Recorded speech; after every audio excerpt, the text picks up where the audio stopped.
Good morning and welcome back to Nasdaq Trade Talks. I'm your host, Jill Malandrino, Global Markets Reporter at Nasdaq.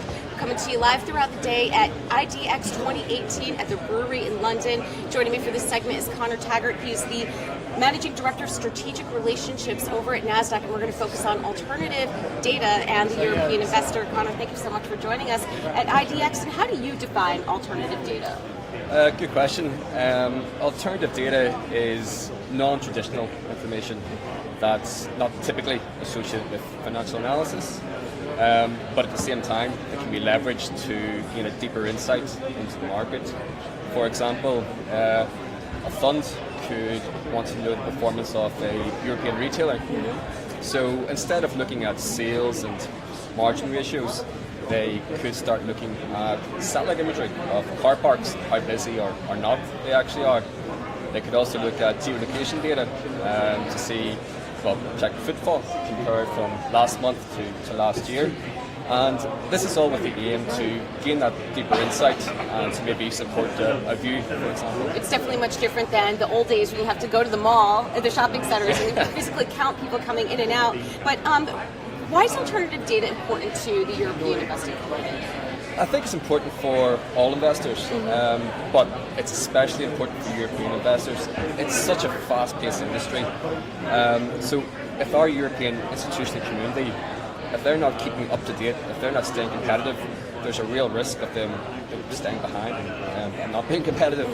I mean, we've seen some trends. We've seen asset owners actually going out to hedge funds, their asset managers, and asking them how they're utilizing alternative data within their investment process.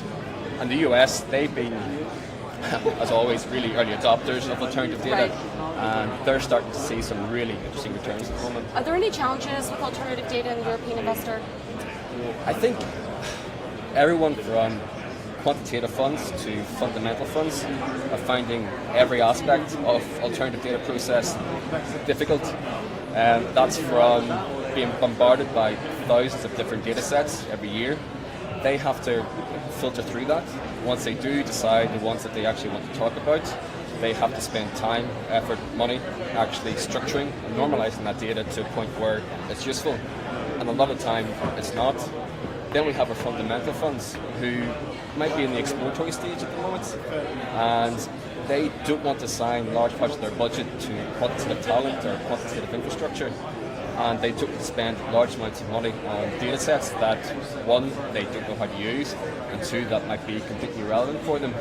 So there's a lot of pain points throughout that process, which is why we created the Analytics Hub. And that's what I was just going to ask you. Tell us about the hub and how it's helping investors. So the Analytics Hub is an environment that we at Nasdaq are hosting an ever-increasing amount of alternative data.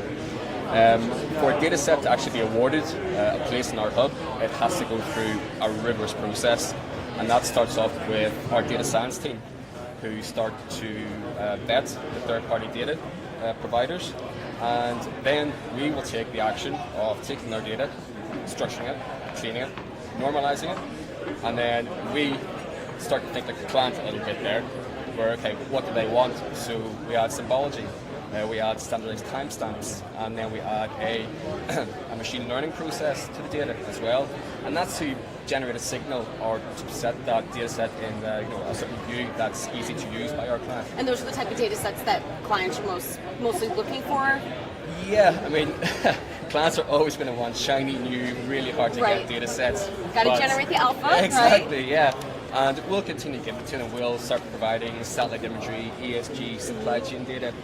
We're also working with them to do something new, things like taking outputs from different signals, letting them all together and creating a brand new derived signal.